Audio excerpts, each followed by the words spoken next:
საქართველოს უახლესი ისტორიის სისხლიან დრამამდე მცირე ხნით ადრე, როდესაც დედაქალაქის საკავშირო სამხედრო ძალებითა და მძიმე ტექნიკით გაივსო, თბილისში 3 ცხელი წერტილი არსებობდა. მთავრობის სახლი, უნივერსიტეტის მიმდებარე ტერიტორია და ცენტრალური ტელევიზია.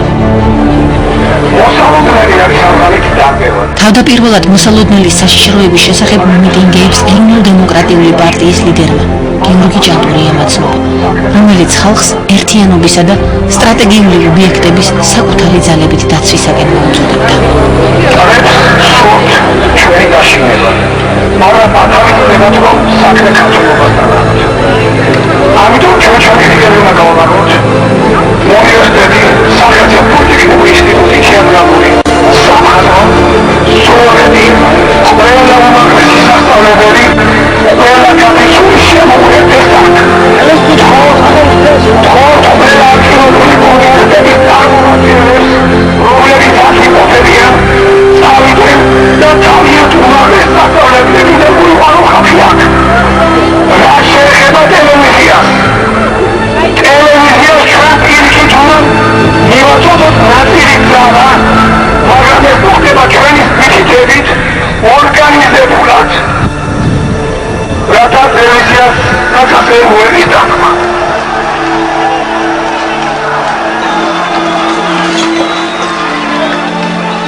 რაც შეგვეძლო პირადად ჩვენმა ორგანიზაციამ, რომელიც ხელმძღვანელობდა აქციას რუსთაველის მიღმა ტერიტორიებზე, ტელევიზიასთან და ინსტიტუტებთან, ჩვენ პრაქტიკულად მოვახერხეთ ის, რომ ჩვენთან სხვებს ადგილი არ ქონია და უზრუნველყავით ორგანიზებული გამოსვლა იმ ტერიტორიიდან. ხოლო რუსთაველზე ეს ვერ მოხერხდა, იმიტომ რომ არ იყო ერთიანი მართვა.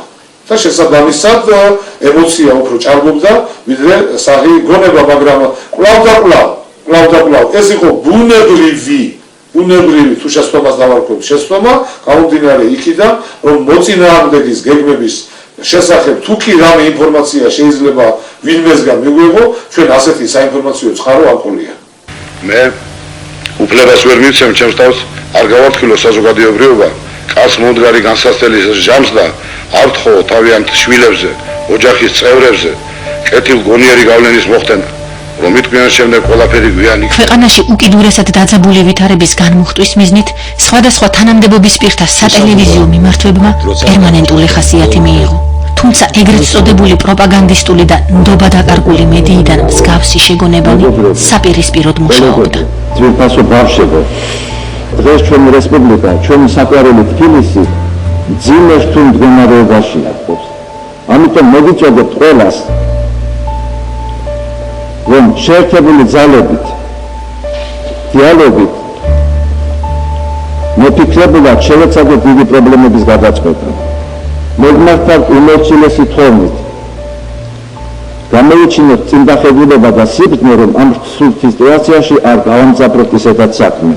აი მედიაში მიდიოდა ყოველდღე გამოსვლები და მოწოდებები, რომ აი საშიშროება არსებობს, საფრთხე არსებობს, მაგრამ ეს უკვე იცით როგორი პროცესი იყო, რომ ყველა ასეთი გამოსვლა უკვე საპირისპიროდ მუშაობდა და ითვლებოდა, რომ აი ეს ყველაფერი კეთდება იმისათვის, რომ აქ რაღაც შენელდეს.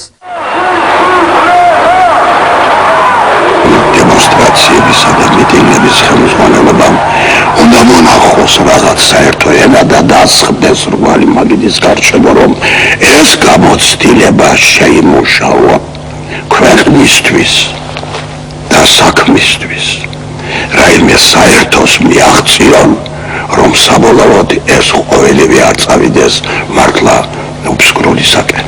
მე არ ვგონია, რომ ახლა ეს არ იყოს შესაძლებელი, თუ ჩვენ შორის იქნება ნამდვილად ამის სურვილი და ეს სურვილი უნდა იყოს ორივე მხარიდან. უკვე ეფექტი ჰქონდა აბსოლუტურად ამ გამოსვლებს, თორემ ტექსტები ითქმებოდა, მაგრამ შეიძლება ისეთი ადამიანებისგან ითქმებოდა, ვისი სიტყვაც დამაჯერებელი არ იყო იმ საზოგადოებისთვის, ან უკვე განსხვავებული აზრის თქმას მნიშვნელობა აღარ ჰქონდა. შესაძლოა დროც არ დაგვრჩეს, რომ ყოველ მხრივ აწონილი გადაწყვეტილებანი მივიღოთ.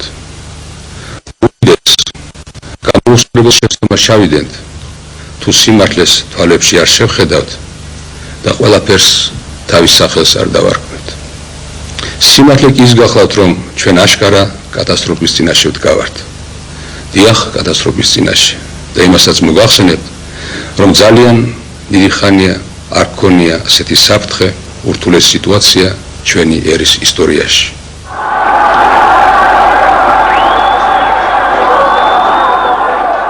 სიგნალები საშიში სიგნალები მოდიოდა, როდესაც ავღანეთში ნამყოფი სადესანტო ჯარები გადმოისროლეს თბილისში, ამან მომაჭყვრა აღვაღელა ჩვენ და უკვე გრძნობდით საშიშროებას. ამიტომ იყო საჭირო თავშეკავება ყველანაირად, რომ არ ვიყოლო და მას ვარ.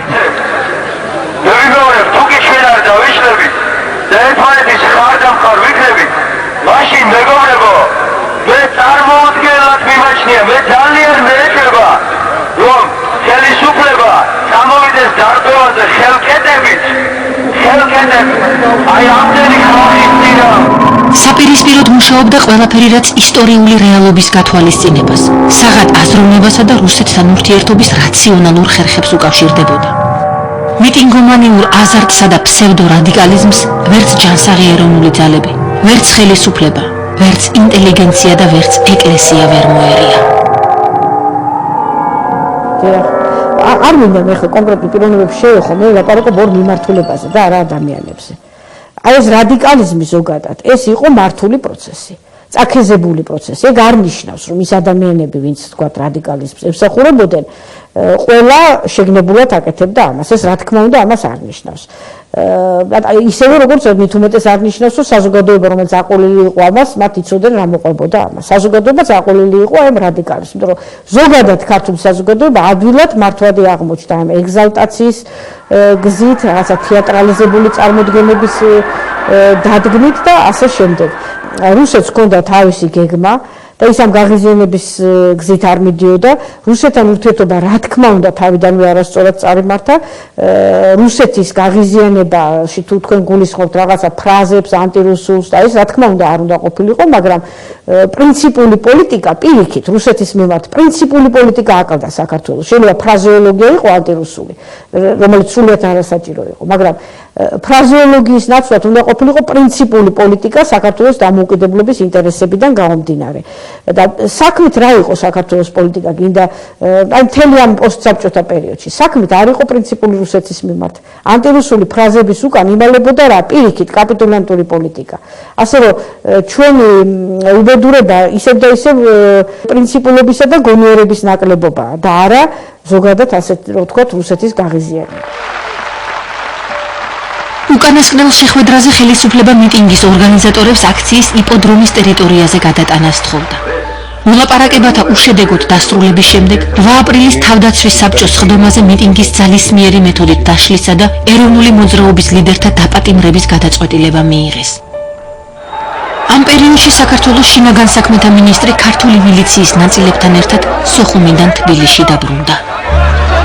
ეს იგივე მილიცია, რომელიც მთავრობის სახლის წინ ნოემბერში ჩვენთან ერთად ძალიან შვიდად, ძალიან სწრაფად იდგა. ამ გაგაბულების გამო მოძულებული ვიყავ აფხაზეთის გამოტოვებინა და ჩამოსულიყავი თბილისში. 7-ში ჩამოვედი თბილისში 7 აპრილს და უკვე მზადდებოდა მიტინგის დარბევის გეგმა. სამხედროები იყო ჩამოსული უკვე, ხელმძღვანელობდა ამ ღონისძიებას საკავშირო თავდაცვის მინისტრის პირველი მოადგილე კაჩეტოვი. იყო ასეთი პიროვნება, რომელიც ადრე წინა წლებში მუშაობდა რუდიონევის მოსვლად და საქართველოს საოლქო ჯარების სარდლად. ეს კაჩეტოვი შემდეგ დააწინაურეს თავდაცვის მინისტრის პირველ მოადგილედ მოსკოვში. ეს კაცი ჩამოსული დახვდა მე თბილისში და მითხრა რომ მოხდა თათბირია 8-ში დილით და თათბირზე უნდა გადავწყვიტოთ ამ მიტინგის დაშლა არ დაშლის საკითხი. თათბირზე როდესაც მივედი რომ ეს სტარდებოდა პატიაშვილის კაბინეტში, იქ ესწრებოდა სამხედროები, როდონოვი იყო მოსული საოლქო ჯარების სარდალი, ეს კაჩეტოვი და სხვა წარმომადგენლები ჯარების. გუმბარიძეც იყო იქ, დიახ. და ტარდებოდა თათბირი იმის შესახებ, რომ ეს მიტინგი გადაიზარდა ანტისაბჭოთა მიტინგში და საჭირო არის მისი დროულად, ესე იგი, დარბევა ან დაშლა, შვიდობიანად ან არა შვიდობიანად, თორემ შესაძლებელია გადაიზარდოს ძალიან მძიმე მდგომარეობით დამთავრდეს ეს ყველაფერი. 14 აპრილამდე არის ჩვენი აქცია. და ვიმართო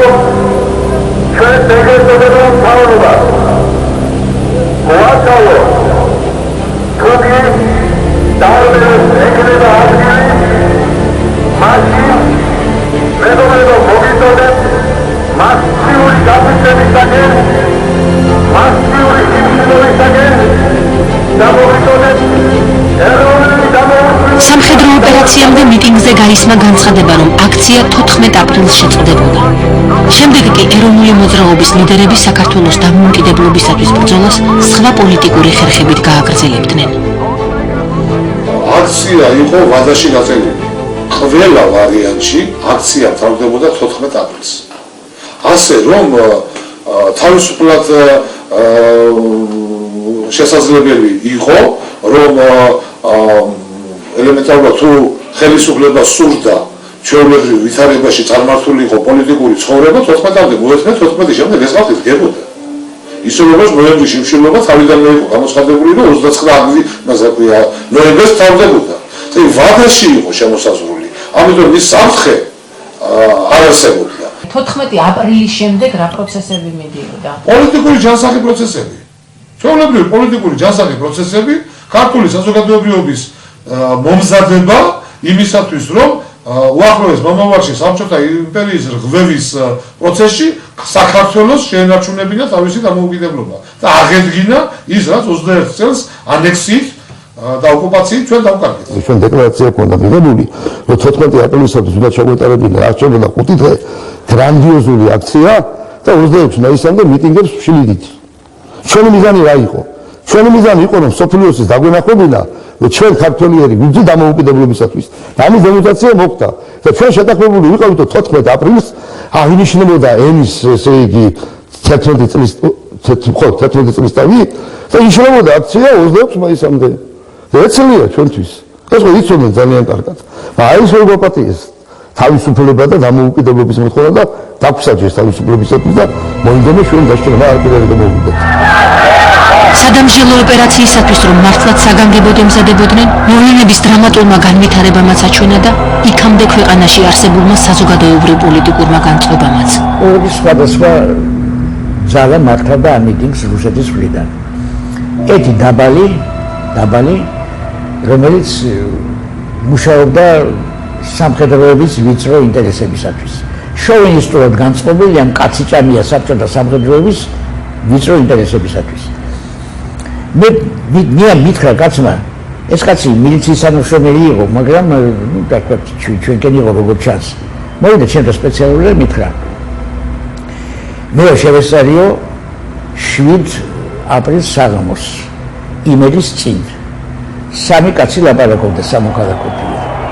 მაგრამ ეთყობოდა თუ მილიციანი გენერლები იყვნენ. ერთი როდიონოვი იყო, ორი კიდე სხვა. ეს ორი უნდა მეც. Ты же, ситуация устроена, ситуация. Нам даны все права, мы можем их истребить. Почему ты нам противишься? Это не будет. Это не. Митцемулиево, мититева, максимально дайсадос ქართული ხალხი. აი ეს იყო ერთი ძალა. სამხედროების დონეზე გაჩერებული. რუსი შავრაზმელი გენერალიტეტის დონეზე გაჩერებული. მეორე ძალა იყო უფრო მაღალი დონე. ეს იყო, ასე ვთქვათ, რუსეთის ეროვნული ინტერესის დონე, ისტორიული ინტერესის დონე. მათ უნდათ გამოეჩინათ საქმე ისე, რომ საქართველოს არის აგრესიული ქვეყანა თავისი ნაწილების მიმართ და რუსეთი ამ შემთხვევაში არის თავისუფალი ყოველგვარი პასუხისმგებლობის. აი ეს უნდა. 8 აპრილის თავდაცვის საბჭოს სხდომის საიდუმლო ოქმის მიხედვით საქართველოს უშიშროების მინისტრი გივი გუმბარიძე ფლობდა ინფორმაციას, რომ 14 აპრილს ეროვნული მოძრაობის ლიდერები მთავრობის სასახლეში შეჭრასა და კომუნისტებზე ანგარიშსწორებას აპირებდნენ. აქვე მითითებულია, რომ მოვლენები 26 მაისს საქართველოს დამოუკიდებლობის დღისადმი მიძღვნილი გრანდიოზული მიტინგით უნდა დასრულებულიყო. ამდენად ვითარების განმუხტვისა და უმართავი პროცესების თავიდან ასაცილებლად თავდაცვის საბჭოს სხდომის მონაწილე 13-ვე წევრმა 9 აპრილს ღამის საათებში აქციის ძალისმიერი მეთოდით დაშლას ხარი დაუჭირა. და არ მინდოდა მისი დარბოვის ჩატარება მინდოდა, მაგრამ იქ როცა გეუბნება და გაფრთხილებს კოჩეტოვი არმიის გენერალია, თავდაცვის მინისტრის პირველი მოადგილე. Если мы сегодня не освободим площадь, то Сумгайит полтарица. Сумгайчи რა მოხდა იცის ქართულმა ხალხმა? მე ვიცი რაც მოხდა. იქ ამოიჟლიტა რამოდენიმე ასეული კაცი. და ეს ნანახი მაქვს მე. ფოტოზეს და ფირზეს ნანახი მაქვს. ეხლა ვიფიქრე ეს კაცი რომ აფრთხილებს, მე ალბათ რაღაცა აქვს ამას, არა? მაგრამ ოთხის ნახევარზე მაინც ურეკავ და თხოვ დუეუნები არო ბეზადნაო სინეკა წერია მაგ დოკუმენტში. გადაწყვეტა რომ 9-ში ეს მიტინგი არ აიყვეთათ. ეს იყო თერი მიზანი ამის, რომ არ გადაძლიერიყო შემდეგ მიმართა პროცესებში. ეს იყო ძირითადი მიზანი და ამ მიტინგის დაშლის ხელმძღვანელად დააყენეს როდიონები, კოჩეტოვისგან კარგულებით კოჩეტოვი იყო, მაშინ მაგი მოგახსენეთ, ის ხელმძღვანელი მოსკოვიდან იყო ჩამოსული. ამ ვიზიებს. და მე დამაყენეს როდიონების მოადგილეს მილიციის ძარში.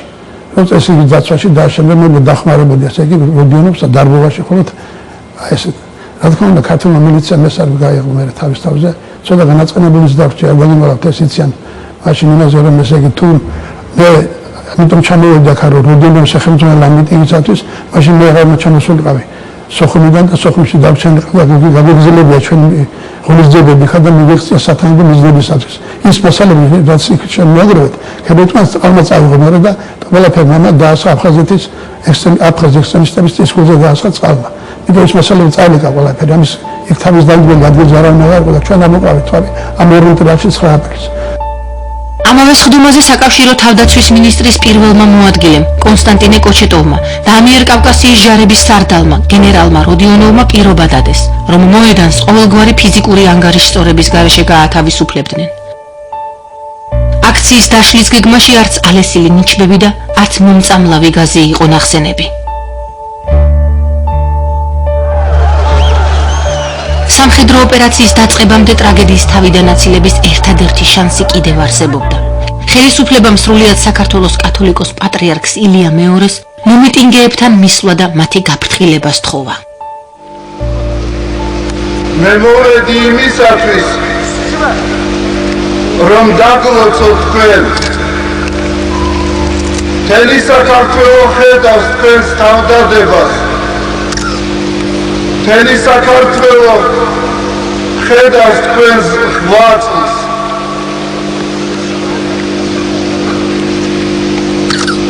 მაგრამ ამავე დროს ჩვენ არ შეგვიძლია არ დავინახოთ ის რეალური საშიშროება, რომელიც დგას ჩვენს წინაშე. აი ამიტომ მე მოვედი აქ რომ დაგლოცოთ, რომ დამთავრდეს ეს შეკრილობა. მე მოვედი იმისათვის, რომ წავიდეთ ტაძარში და მადლობა შევსწიროთ ღმერთს გადარჩენისათვის. ამ დროს მე ვიყავი ტელევიზიის წინ და როდესაც უწმინდესის მობრძანება შევიტყვე, მივედი რუსთაველზე. რუსთაველზე რომ მივედი, უკვე ამთავრებდა სიტყვას. აი მაშინ გახდა ჩემთვის უკვე ყველაფერი ნათელი, უბრალოდ იმ მიზეზის გამო, რომ 28 ნოემბერს, როდესაც უწმინდესი ნოემბრის შიმშილობაზე მობრძანდა, მაშინ მას სიტყვა არ უთქვამს. მე არ მომისმენია პატრიარქმა რა თქვა, რა მოუწოდა საზოგადოებას, მე რომ მივედი, უკვე ორი მოუკალიბე საუბრობდა, უწმინდესთან როცა მივედი, მოვიდა რამოდენიმე ადამიანი და თხოვა მის უწმინდესობას, რომ გაბრძანებული იყო პოლიციის კარტოს წიქით მოსალაპარაკებლად. უწმინდესმა მეც ვახდი, რამოდენიმე სასულიერო პირი და მე და მოითხოვა რომ ჩამოსულიყო წარმომადგენლები და ერთად გადავსულიყავით ხაშვეთის ეზოში და იქ გვესაუბრა. უწმინდესმა გააკეთა ბოლო ცდელობა, რომ თუ ვინიცობა ხელისუფლების წარმომადგენლები, ეროვნული მოძრაობის წარმომადგენლები და თვითონ გადავიდოდნენ ხაშვეთის ეკლესიაში, ხალხი ავტომატურად გადაყვებოდა მას. მე ახლა მაცნობეს, რომ საშიშროება რეალურია. შეიძლება ამ საშიშროებამდე დარჩა სულ რამდენიმე წუთი.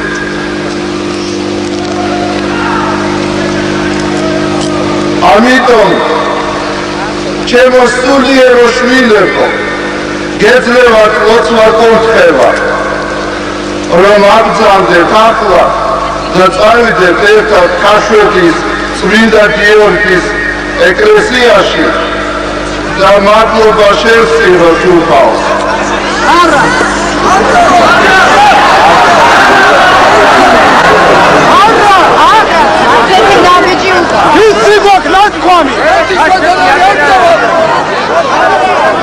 მაშინ პატრიარქს, რომელსაც საზოგადოებაში და ეროვნულ მოძრაობაში მაშინ ძალიან დიდი ავტორიტეტი ჰქონდა და შეიძლება ითქვას უნივერსიტეტის წიაღში თუ იშვა ეროვნული მოძრაობა და სტუდენტური მოძრაობა, მფარველობა ჰქონდა სიონის წიაღში და საპატრიარქოს წიაღში ამ ყველაფერს, იმიტომ თითქმის ყველა ლიდერი სტუდენტური მოძრაობის თუ ეროვნული მოძრაობის რაღაცნაირად პატრიარქის უშუალო მფარველობის ქვეშ ვიყავით და თითქოს მისი სიტყვა ყველასთვის ძალიან მნიშვნელოვანი და განსაზღვრელი უნდა ყოფილიყო, მაგრამ აი რაღაც ეგზალტაციის პერიოდში მოხდა ისე, რომ პატრიარქის სიტყვაც კი ვერ მიიღო იქ შეკრებილი საზოგადოების ყურმა. პატრიარქი ის პატრიარქია, მაგრამ უნდა მომიწოდოს სიწყნარისკენ და აქ იყო ბრძოლა თავისუფლებისათვის და თუ თქვენ თავისუფლების ბრძოლის ისტორიიდან ერთ ფაქტს დამისახელებთ სოფლიო ისტორიიდან, რომ მოდისმე თავისუფლებისათვის მებრძოლი ხალხი პატრიარქს და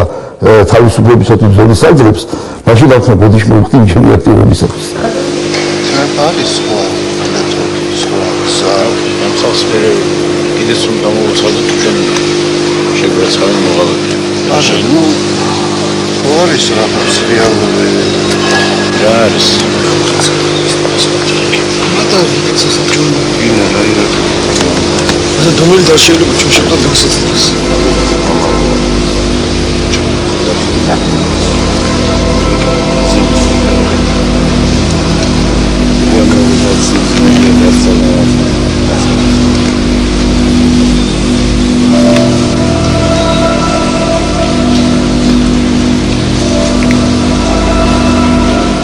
უწილოს ეროვნული მოძრაობის ზოგიერთი ლიდერი არ აღმოჩნდა მზად იმისათვის, რომ აეღო თავის თავზე პასუხისმგებლობა.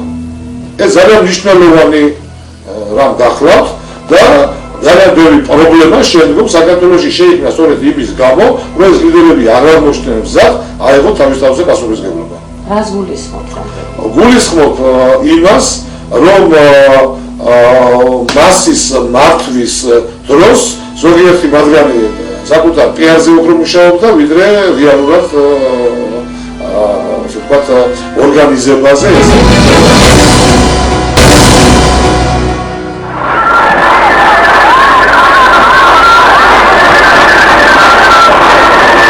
ძალიან ძნელი იყო ყველაფერი ამის კალაპოტში მოქცევა. ძალიან ძნელი იყო. ნუ დავადამაშავებთ ნორავის და მოვიტყვით, რომ ეს იყო მხოლოდ შეცდომა. არა, ეს იყო გამოღვიძებული ფეხზე წამომდგარი.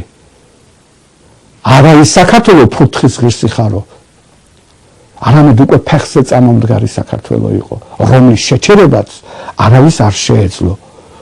ამ გზაზე ფაქტია შეცდომებიც იყო, ჩვენი ეროვნული უდრეობა, შინაგანი დაპირისპირება, ვერ მიღება ერთმანეთის გარკვეული პერიოდი, მაგრამ მაინც ეს იყო გამომხატველი იმ დიდი ეროვნული ენერგიისა, რომელიც გამოვლინდა 80-იანი წლების მიწურულს. ბევრი ტრაგედია გადავიდა.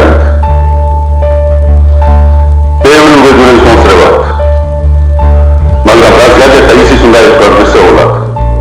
აქ ერთ-ერთმა ხანებმა თქვა, მოგვეცით საშუალება საქართველოს გამოხატოს თავისი ენერგია. ბევრი სფერო არსებობს ენერგიის გამოსახატავად.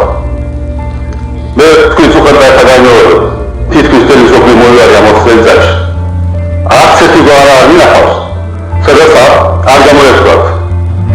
აღდგანება, ძალიან მაღალი შეფასება ქართული კულტურისა, ქართული მეცნიერებისა, ქართული ხალხის ისტორიისა და ტრადიციების დიდ პატრიოტიზმა.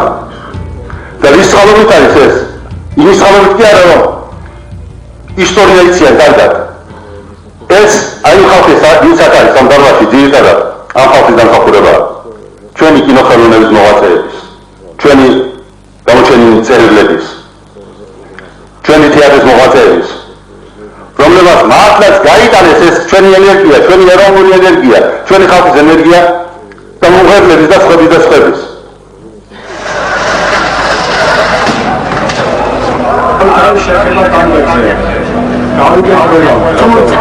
გზას უხსნი ნაწილი ხალხისა მის გაშკრიდან არის ეშვება უშაველის ჭიჟებში თუ წამოვარქვეითი ყველა უჩნდებით და როგორც უყავი ჯერდახმებული თუ რამდენს იკავებენ კაცები არავითარი სექტორი კონტაქტი არავითარი წერილი არავითარი წერილი ყველაფერი ხმარა შვიდად წერდება საკითხი ყოველთვის შეიძლება საჭირო გახდეს ამდენი სისხლში მოყვანა დარბევისა და სისხლის ზღვრის საშინელი სინამდვილეს მაშინ არც თავისუფლებისათვის ბრძოლის სარდლებს ჯეროდათ, არც патриархს და არც ხალხს.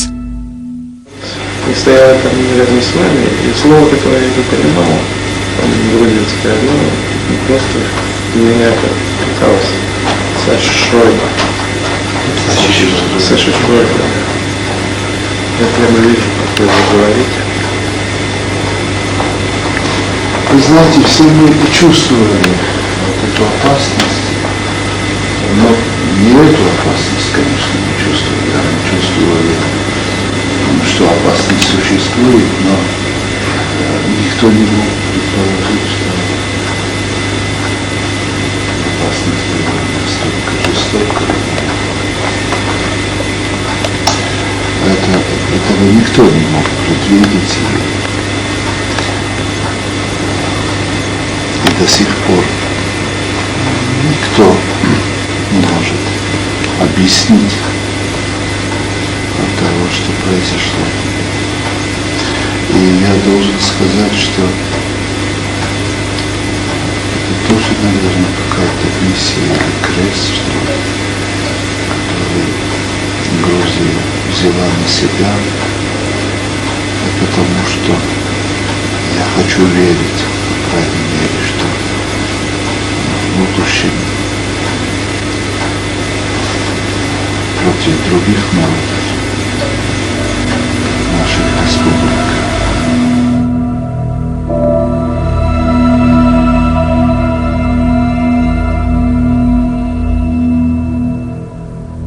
რომ ყოფილიყო ეროვნული მოძრაობის ლიდერები იმ მომენტში ბოლომდე ასე ვთქვათ ერთიანი შეიძლება კვლავ რაღაცის აცილება შეუძლებოდა მაგრამ ობიექტური ვითარება იყო ისეთი რომ ამ მიზეზების გამო პრაქტიკულად ის გეგმა განხორციელდა რაც უნდა განხორციელდეს რაც დაგეგმილი ჰქონდათ რუსეთის სპეცსამსახურებს ამ მსხვერპლი დაგეგმილი ჰქონდათ ჩვენ შეგვეძლო აგვეცილებინათ 9 აპრილს მაგრამ ვერ ავეცილებდით 15 აპრილს იმიტომ ეს დაგეგმილი იყო ეს გეგმაში იყო ერთადერთი ამის აცილება შეიძლებოდა 9 აპრილსაც და შემდგომ პერიოდში თუ ეროვნული მოძრაობის წარმომადგენლები უწმინდესი და ოფიციოზის გარკვეული ჯგუფი მაინც იქნებოდა ერთიანი ამ ეროვნულ გეგმის შემუშავება განხორციელებაში.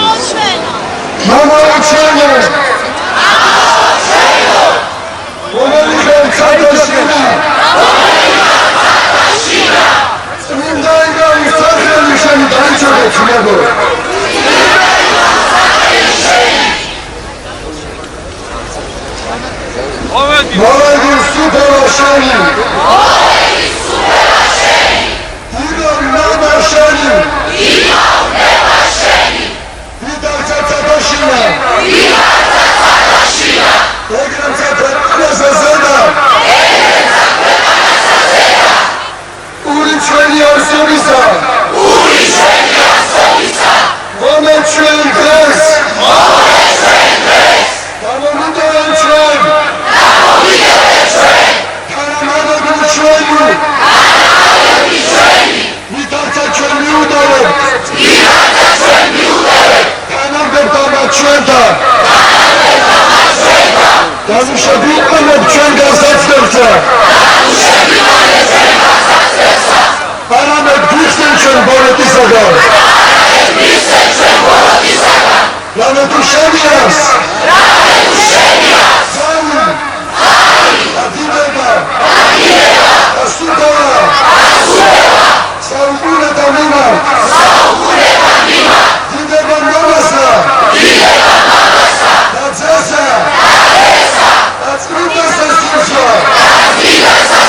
რომ ცნობილი ერთი კაცი მაინც მოყოლებოდა, მეც მოუწოდებდი ხალხს და შევიყავით. მაგრამ მე ისე შევიკლებოდი თუ წავიდე მომწები. მაგრამ სიზმრას ვინც ამიტომ ჩვენ დაგორბიეს ფოტოშორის 25 თებერვალს ჯუნიორ პატიაშვილის დროს ისე უსება დაგორბიეს ისე ერთი კაცი მომკვდარა და იყო 9 აპრილამდე იყო საქართველოში სომხეთში ბალტიისპირეთის დარბევის თელი ესტაკადა ერთი კაცი მომკვდარა რა უნდა მიტინგი დამოუწეს ისე კაცი მომკვდარა 9 აპრილს გამთენიისას დაახლოებით 4 საათზე მთავრობის სახლის წინ სადამშელო ოპერაცია დაიწყო. რუსეთის არმიის მიერ გამოყენებული ალესილი ნიჩბებითა და მომწამლავი გაზით დაიღუპა 21 ადამიანი, მათ შორის 13 ქალი. ამიერკავკასიის ჯარების სარდალმა იგორ როდიონოვმა, რომელიც ოპერაციას ხელმძღვანელობდა, იმ მომენტში მის მოადგილეს შინაგან საქმეთა მინისტრს შოთა გორგოძეს სპეციალური დავალება მისცა. მისი ბრძანებით ხალხის დასარბევად დაძრულ ჯარს წინ ქართული მილიცია უნდა გაწყობოდა. ელმეში ეძებდა რომ ჩვენ ქართული მილიცია უნდა გამოვძღოლოდეთ წინ ჯარებს და დაგერბია ჯერ შევსულიყავით მომიტინგებში და მე მოყვებოდა ჯარულობა. ამას ახლა ქართული კაცი არ ვიცი ახლა ძალიან ძნელია ის გადაწყვეტილების მიღება მაშინ რაღაც ქართული რაღაც ადამიანმა იყო. და მივიღეთ გადაწყვეტილება და არ მივიღე მონაწილეობას ოზონაში და დახმარებოდი თავს. რაღაცა ყველაზე ცუდი რაც მაშინ მოხდა ჩანაფიქრი ძალიან ზაკრული ჩანაფიქრი ჯარებისა რა იყო. realment ასეთი მოხტულები რაღაც დავარბიო თავრობა ასა დარჩანდა ას ლოზუნგები ასა დაწერა ახლა თითოეული რაღაცა თუ ხულიგანი რაღაცა მოიძახებდა ეს აღნიშნავდა საერთო მოძრაობის გადაწყვეტილების მიღებას ამიტომ ესე იგი გადაწყვეტა რომ მეჩვენებინათ საკავშირო თავრობისათვის და ვიდეოზე გადაიღოთ რომ ვითომ ხალხი შერბის თავრობის სასახლეში და დარბიასობებს თავრობას და კაბინეტებში აპირებენ შესვლას თუ გასასაბერებს სადაუხსენ და წავიდეს ის ხალხი იქ ერთი ხრიდან თქვენ მოდიხართ მეორე ხრით გაატარეთ ეს ხალხი და წავიდეს დაიშალოს გადაკეთეს რუსთაველის ხრიდანაც სასტუმრო საქართველოსთან ჩასასვლელი ქუჩიდან ამოვიდნენ ჯარები ეს ჩვენი ქაშვეთის ეკლესიას ალყა შემოარტყეს და ყველა ქუჩა გადაკეთეს გადალის აღრანგას ქუჩისაც სადაც ჩვენი სამინისტრო მდებარეობდა ამიტომ ესე იგი იქნება ჩვენი ხალხი მინისტრის ხალხი და თავრობის სასახლის კიბერთან ასასვლელში იდგა მთლიანად ჩვენი ხალხი 250 კაცი მეყენახა რომ რატო ყოველ შემთხვევაში რამე ხულგიბა ჩადენ რომ არ წასულიყენ თავრობის სასახლის კიბერისკენ და არ შეექმნით ასეთი სურათი რუსებისათვის, ჯარებისათვის, რომელიც მათ აპირებენ თავრობის სასახლეში შესვლას, ამიტომ ჩვენ მათ გადავიღებთ ის გზა და ვეცით გზა გავხსენით ეს ელგრანკას ქუჩისაგან და ჩიტაძის ქუჩისაგან. აი ამ მიმართულებით გამოვიყენეთ ხალხი. აი მას რომ ნახეს რუსებმა და რეგიონები ძალიან გაბრაზდა ჩემზე. და ძალიან აღელებული შემეფეთა წინ დავხდა ჩვენ პირველი სკოლის წინ შევეფეთეთ ერთმანეთს ეს იყო დაახლოებით 6 საათი. 4-ზე დაიწყო მიზდება და 6 საათზე შევეფეთეთ ერთმანეთს და მე ახლა არ დასავლეთსვე გავიწიეთ ერთმანეთს. ნუ გავიწიე, გამიწიე და მეც გავიწიე. ნუ ახლა მას იყავდა დამცველები გვერდში ავტომატიანი მარანაყვა და ორი მეგობარი მოხდა თანამშრომელი. ეგ იყო და დაცვა მეყოლა და არც ვატარებდი დაცვას. ყოველ შემთხვევაში ასე იყო თუ ისე იყო ამის გამო რომ აი თქვენ ვიღალატეთ თქვენ ხართ მოღალატეები ამ სიტყვებით ვიგოთ რედატელი გოთ ვაში ზოლაკეტამ სტაიად პრაბოსკაოთ ვაში ხტამ მიტინგში პრაბოსკაოთ ამ ჩერესვაიულის რაზე მოჟდა და გოდაბოდა თამაზე დამეწყო ჩხუბი და დავეკეთეთ ერთმანეთს მართლა ხელით ვერ მივწვით ერთმანეთს მაგრამ განჯაგიმება შეგვიძლია მართლაც ისე რაღაცა სიტუაცია შექმნა ხალხს სხვა გზად დავუტოვეს იქ სადაც ჩვენი მილიცია იყო რომელიც მომიდო ხალხი წავიდა იბერისკენ ეს გამოიწვია იმას რომ ვიდეოზე გამოჩნდა რომ აი თავრობის სასახლეში შერბის ხალხი მომიტინგეები იბერია გავიდა ხალხი ეს ნიშნავდა იმას რომ უკვე თავრობის სასახლეში შერბიან მომიტინგეები თავრობის დასამხობად და მათ ეხნებოდათ ხელში გამაგრებული დოკუმენტი აი ამიტომაც ჩავატარეთ ასეთი ორგანიზება და მიგეtra ის რომ ზაგრები ჩანაფიქრი ვაკეთა ეს ახლა არ არის საწყობა ხო არა საწარო სტრატეგიაზე იმაზე ყველა პასუხს ვაგეთ ჩვენ და ეს ვიზიტი ზაგრები წმული ჩვენი მუშაობაში მაგრამ ეს არ დაუბრუნდა თუ რამე შეგვიძლია ის არის თავად ხალხი გადავარჩინეთ იქ თავის ასომ იქ არა 16 ადამიანი პროჟექტს დაიღო სულთლიანად ამაზე 16 ადამიანი დაიღო მაშინ იქ 1000 კაცი მეტი ჩაწვებოდა რომ იმდენი ჯარი წამოვიდა იქიდან და ისე მოდიოდნენ პირდაპირ რომ თქვენ აი ვაშას ძახილით რომ გადავლიდან თელ მომიტინგეებს და ბევრი ხალხი დაიხოცებოდა ამიტომ იყო რომ მივეცით კარიერა და გავიყენეთ იქიდან ხალხი თავის ძროზე მილიცია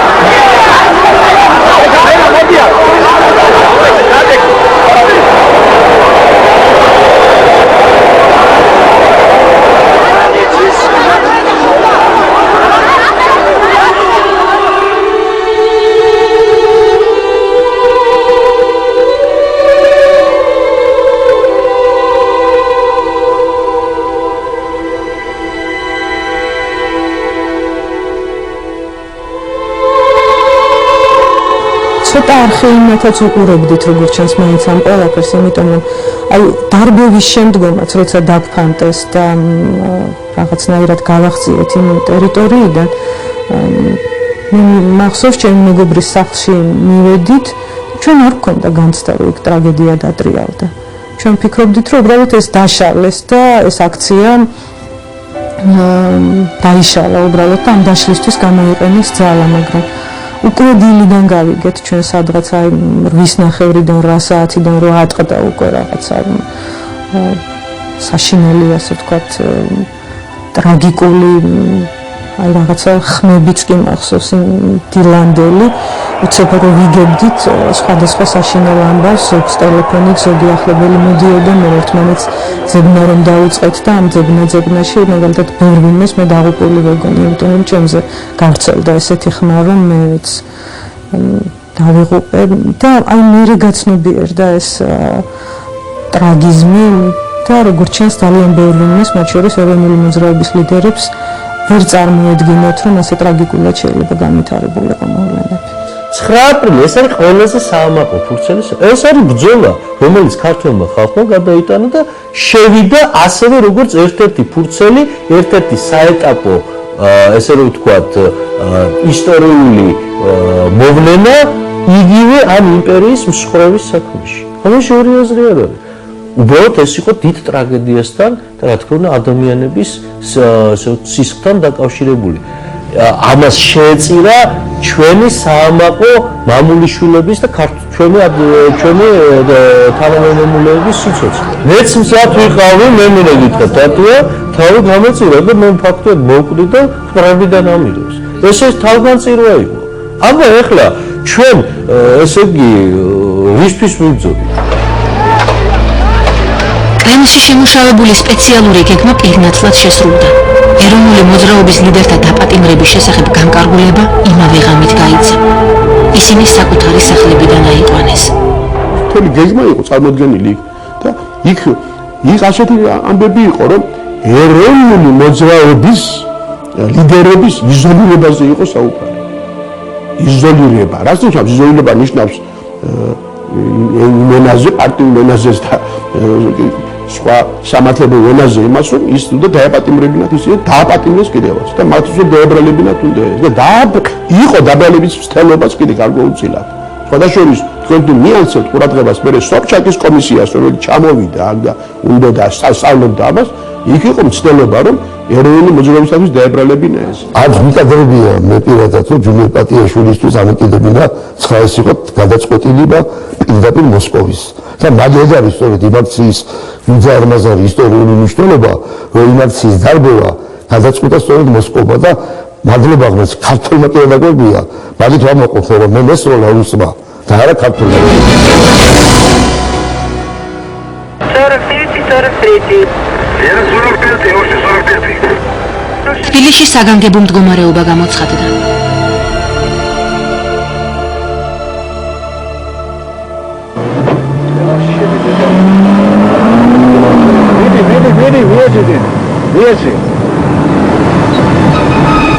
Давай mēs viņš zilokļens viņš tālāk. Tā გოღვითავად დავწვალი. Gan ეს ნორმალურად ვიარად თბილისში არის. ამ დროს ყველაზე ანგარიშგასაწევი მსაჯულის როლი პოლიტბიუროს წევრსა და საბჭოთა კავშირის ყოფილ საგარეო საქმეთა მინისტრს ედუარდ შევარდნაძეს ერგო. ეს სისტემის ბრალია თუ შემთხვევის ბრალია. მე სულელითაც არ მიიგოს რომ ახალაგები საზოგადოების წევრები ეძებენ ამ ახსნას.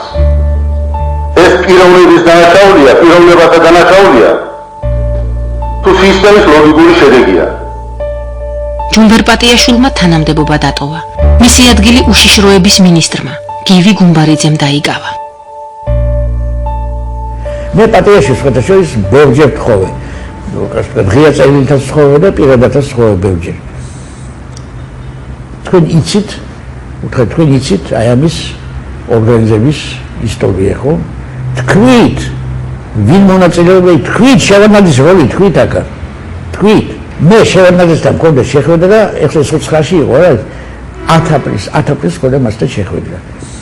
მე და ნიკო ჭავჭავაძე ფილოსოფიის ინსტიტუტის დირექტორი, მეც იქ მუშაობდი ჩვენ გვინდა ღია ეთერი აი ამ საგანგებო საათის დროს მოსახლეობისათვის რაღაცა გვეთქვა კონკრეტული არ გამოხვიდეთ სახლებიდან ეს გვინდა არ მოგვცეს მივედით იმას ფოფხაძესთან გვინდა დალაპარაკება ფოფხაძემ გითხრა ედუარდი აქაჯისო არ გინდა თუ შეხვდეთო ნუ ესენი იმან უთხრა რომ შემახვიდეო შევდით ნახევსათი ვილაპარაკეთ და იქ მეკითხე მას შევენაძეს ვკითხე გაქვთ თუ არა თქვენ საშუალება 10 იყო ეს გაქვთ თუ არა თქვენ საშუალება ზემოქმედება მოახდინოთ აი ამ ჯარის მოქმედებაზე მან თქვა როგორ არა მაქვს რასაც ვეტყვი იმას გააკეთებენ ეხლა კითხვა დგას როდის და რომელი ბრძანებით მიიღო შევარდნაძემ ეს უფლება თუ ეს მან მიიღო 5 წუთის წინ მაშინ ბრძანება უნდა იყოს თუ მან ეს მიიღო მაშინ როცა ჯარი მოქმედებდა მაშინ ის მონაწილეა მაშინ ამის სადაც ტანკებია სადაც იარაღია იქ სხვაგვარად შეიძლება იყოს მიღებული იქნა გადაწყვეტილება საკომენდანტო საათის შემოღებას ფაქტია ეს გუშინ აკადემიკოსებს დაუსვეს კითხვა გუშინზე ბატონი მოხრანის ყველი ესწრებოდა ინტელიგენციის წარმომადგენლები დაუსვეს კითხვა აი ხოლო მოაჩილოთ ეს ყველაფერი გვაქვს ჩვენ გარანტია რომ აბსოლუტური წესრიგი იქნება და უბედურება აპატრიალდება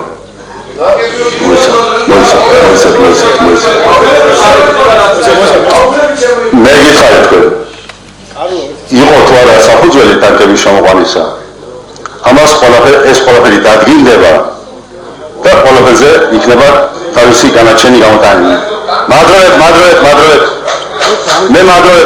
მე ვთხოვთ მადლობა მე გუშინ თქვი ერთი რამ მოდით დავირაზმოთ ყველანი ხვალ ძინა დღეა ზეგაც ძინა დღეა მე ვიცი 14 აპრილის იული დღე არ არის და იული გამოცდა არ გოლოდება ეხლა რაიმე გადაწყვეტილების მიღება სანამ ეს დღეები არ ჩამთავრდება ძალიან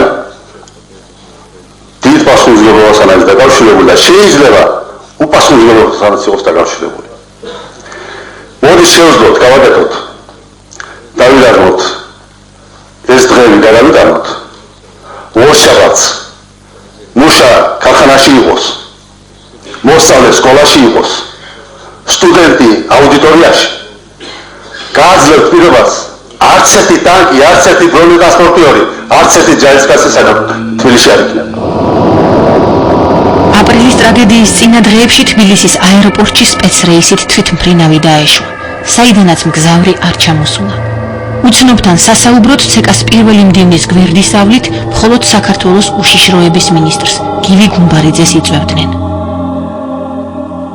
ამ ტრაგედიის შემდეგ რესპუბლიკის პირველი ხელმძღვანელი ხდება კგბ-ს უფროსი უშიშროების კომიტეტის თავმჯდომარე ამის შემდეგ საკავშირო უშიშროების კომიტეტის თავმჯდომარე კრუჩკოვი ეს ჩანაწერი არის მე არ ვიგონებ ეხლა ღმერთო დაიფაროს მე ვიღაცის მონაყოლი და ნათქვამი გავიმეორო სესიაზე კითხვას უსვამენ როგორ მოხდა რომ საქართველოსში ამ ტრაგედიის და ასეთ ტრაგედიის შემდეგ უშიშროება წინაურდებაო და ის პასუხობს რომ 15 წუთით ადრე გაიგო მანო რომ ოპერაცია ტარდებოდაო აი ესეთ ხალხთან მქონდა მე პირადად ურთიერთობა და იმ 9 აპრილს და 8 აპრილს თუ გნებავთ მე რაც დღეები რო დაგისახელეთ აქ იყო იმდენი გენერალი და იმდენი ოფიცერი და ალფა და ომეგა რატომ იყვნენ და სულ ყველაფერი მე ხო იცი როგორც ხდება როგორც მოიმოქმედეს მე ხელისუფალმა და მათ შორის პოლიტბიუროს ზოგიერთმა წევრმა და მათ შორის შევარდნაძემ და გუმბარიძემ და კიდე მავან და მოვანმა გააკეთეს ყველაფერი ეს გეგმა იყო ჩემო კარგო ეს რაღაც გეგმა არის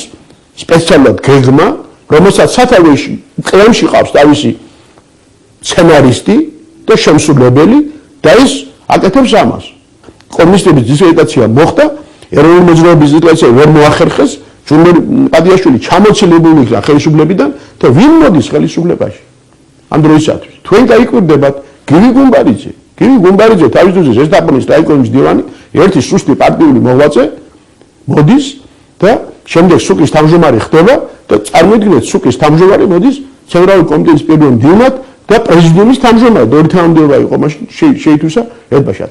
როგორ ფიქრობთ, რატომ არ მიეცათ შანსი მაშინ ისეთ გამორჩეულ ფიგურებს, როგორებიც იყვნენ მაგალითად ჟიული შარტავა და ალექსანდრე ჩიგვაიძე? იმიტომ რომ ეს იყო სუსტი და შევარდნაძეს თვითონ უნდა და გამختارიყო საქართველოს პრეზიდენტი და საქართველოს პრეზიდენტი ადვილად გახდებოდა, იმიტომ რომ თუ წავიდოდა იმ მიმართულებით საქართველოს გამოცხადებოდა საპრეზიდენტო არჩევნები, ბუნებრივია იქ მონაწილეობას არც მიიღებდა გუმბარიძე და გუმბარიძის გადაყენების პრობლემა შევარდნაძეს არასდროს არ ქონდა, მაგრამ შარტავას და სხვებს ასე ადვილად ვერ მეერეობდა, მათ დიდი ავტორიტეტი ჰქონდათ. ამიტომ სუსტი დანიშნა.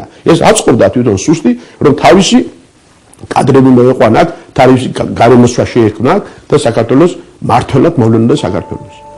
თუ ჩვენ საზოგადოებას მოვალი აქვს და მე მჯერა რომ აქვს მოვალი, მიუხედავად მთელი ჩვენი უბედურებისა და იმ უბედურებისა, რასაც ჩვენ განვიცდით. ეს მომავალი მხოლოდ დემოკრატიაშია. დემოკრატიზმის პრინციპების დამკვიდრებაშია. თავისუფლებაშია. აი ეს საკითხები, რომელიც არის დაფანებული, ძალიან სერიოზული. ურთულესი და უძველესი საკითხები. სახელმწიფოს სტატუსი. რესპუბლიკის სტატუსი. რას ნიშნავს რესპუბლიკის დამოუკიდებლობა? რა არის რესპუბლიკის სუვერენიტეტი? რომელიც დღევანდელ კონსტიტუციაშია ჩაწერილი, მე სხვა კონსტიტუციაზე კიდევ გიახსოვთ ორ სიტყვას. რა უნდა გავაკეთოთ იმისათვის, რომ ეს არ იყოს მარტო ფარატინა კავალდი, რომ ეს იყოს საქმე, რომ ეს იყოს გარანტია. მე არ უნდა გავიორო ის, რაც წუხელ თქვი. ეს მუშაობა მინარავს უზარმაზარი, ურთულესი, უძნელესი და ძალიან დიდი წინააღმდეგობების დაძლევის გზით. მე საერთოდ გულწრფელი ვიყავი, როცა ვთქვი, რომ მე ეს კაცი არა ვარ, ალბათ 3 წლის წინ ან 4 წლის წინ ვიყავი. ალბათ 3-4 წლის წინ ეს დიალოგიც არ შედგებოდა, შეიძლება, თუმცა იყო ასეთი წვალე შეხვედრებიც და ხანდახან ბრომწვალეც იყო ხოლმე. ესე იგი, მართლაც მიდის გარდაქმნა და ალბათ თქვენ თვითონ ხედავთ, გარდაქმნა გონებაში, აზროვნებაში. აი ამ პროცესის დასრულებას, რასაც ქვია, სამართლებრივი სახელმწიფოს აშენება, შეიძლება ძალიან სერიოზული მუშაობა.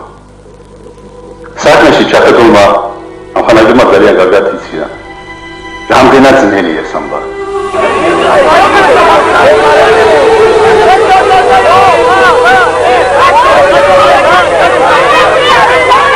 საქართველო გაცილებით ხელსაყრელ ისტორიულ მომენტს კიდევ ერთი სისხლიანი ფურცლით შეხვდა.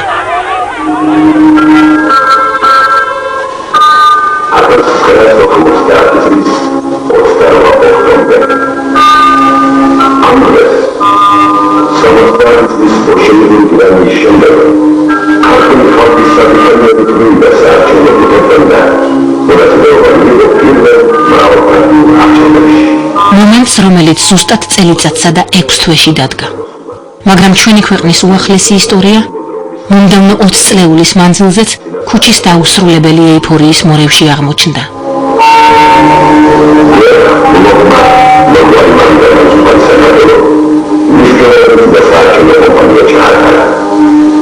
იმის გამო კი ტრიალებთ მორევში, რომ საბჭოთა კავშირს ვებძოდით. საბჭოთა კავშირის უნდა გვებძოლა.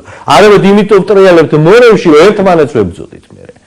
გარკვეულ პერიოდში და ვერ გამოვედით, ვეღარ შევძელით ჩვენ სახელმწიფო ინსტიტუტების მშენებლობა, დემოკრატიული ინსტიტუტების მშენებლობა, ვეღარ, ესე იგი, რევოლუციური ეიფორიიდან ვერ გამოვიდა, გამიგეთ ჩვენი ხა კატაკლიზმების ფსიქოლოგიიდან ვეღარ გამოვედით, რომ დაგვეწყოს სახელმწიფო, რაც ბალტიელებმა შეძლეს.